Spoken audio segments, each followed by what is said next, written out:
Well, I think we just have to be more consistent, keep people healthy. And I think that at one point, Tevin lost a little confidence. And, hopefully that being a senior, that won't happen. And quite honestly, the competition got better. So we've got to be able to finish and maintain that no matter who you play with. What's your receiving group look like? Receivers? Yeah. You've got Jeff Green and Darren Waller, who played some as freshmen last year, mostly special teams. Jeff's 6'3", 210, got pretty good speed, good hands. Darren's 6'5", 6'6", 230, can really run. Jeremy Moore's a young man who's been hurt since he's been there, got through spring. He's got a lot of ball skills, can run. Chris Jackson is a guy who's played some, transferred from Alabama. And then we got 3 freshmen who may play. Do you know who will start? Not right now.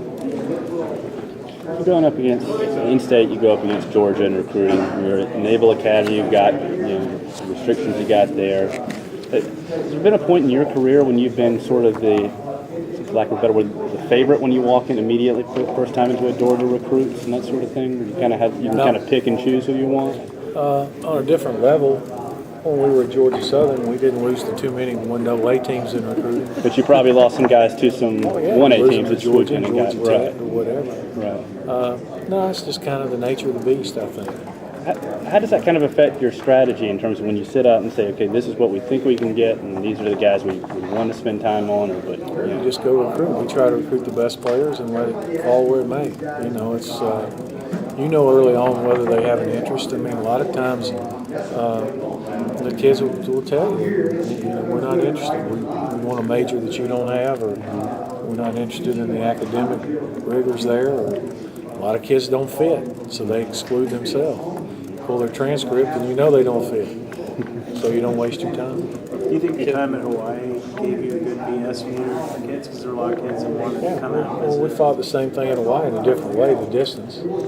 So there's always been a hurdle wherever, so you deal with it. But I'm not sure there's very many schools. There might be 8 or 10 schools that there isn't a hurdle. Because you're one of those schools that has the SEC rival, what's your thought on the 9-game schedule? My personal preference would be to stay at 8. Right. But, we'll do what they tell us. Florida State, Georgia Tech, and Clemson, if we go to a 9-game conference schedule, we've got 10 games locked in. I don't see our fan base or Georgia's fan base ever getting away from that game. So it's you got 10. If you play an FCS team, then you got 1 game to add. So there's going to be years that you'll be fortunate to get 6 home games. You play the 5 conference games on the road, and you've got your rival game where it's home and home. If it hits on the road, the year that you got 5 conference on the road, you're guaranteed 6 road games. It sounds like, from talking to you guys, all the coaches seem, in the majority, that they wanted to stay at 8 games. Why did you think you guys weren't? Why did it go to 9? TV. I think that there's some other reasons, like if you don't go to 9, you're probably not, like if we recruited a young man, he came in as a freshman this year, he could play his whole career and not play one of the teams from the other division.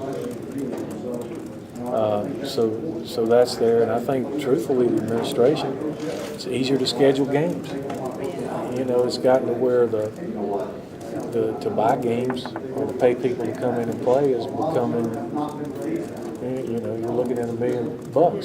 And so if you're an athletic director and you're somebody who's trying to do that, it's easier just to get a home and home with somebody, and you don't have to do that. Well, I talked to John Swofford about the ACC possibly looking into a scheduling partner like the Big Ten and Pac-12 fell through, and it would seem like that would make it even more difficult in terms of from a coach's perspective. Well, just reading between the lines, it sounds like that next year the SEC may be going to a 9-game conference. So if they do that, I don't think you're going to see any kind of scheduling arrangements because, like I said, I mean, you know, you don't have any leeway. You don't have anywhere to go because you got 10 that are locked in. Right. Given your You're going to see more trips to Middle Tennessee or Tulane, some of these odd schools that you guys do the odd number I trades think with. you'll see less. If you're going to have to pay for the game, you're not going to do that because you won't have any home games. You know, so the 2-for-1s and 3-for-1s, you know, probably aren't going to fly. with your background with the 16-team 1AA playoffs, do you like the new 14 playoff format? Would you rather it be 8 teams to give an ACC champion a better chance each year to get in there, I guess? Or Well, I think it's a move in the right direction. My personal preference would have been to do it more like the FCS does it, and to add, you know, a conference champion from all the conferences, and maybe at large or whatever that number would be, a couple at large, and do it that way. But you know, they didn't ask me. so, given that you're stuck with 4, you know, that's the system's going to be. How does the ACC regularly crack that 4? How do you regularly get an ACC team to get picked for that Well, 4? you have a good team and you win all your games, and you'll get in there. I mean, I think that if you play well and you win your games, you'll get in there. I look at a year ago and Clemson had their run until they stumbled in Atlanta. I mean, if they run out, they would have probably gotten in the game, and they won out. And so that's probably what it'll take. It just depends. Can you lose a game and still make it? We'll see. Can you lose 2?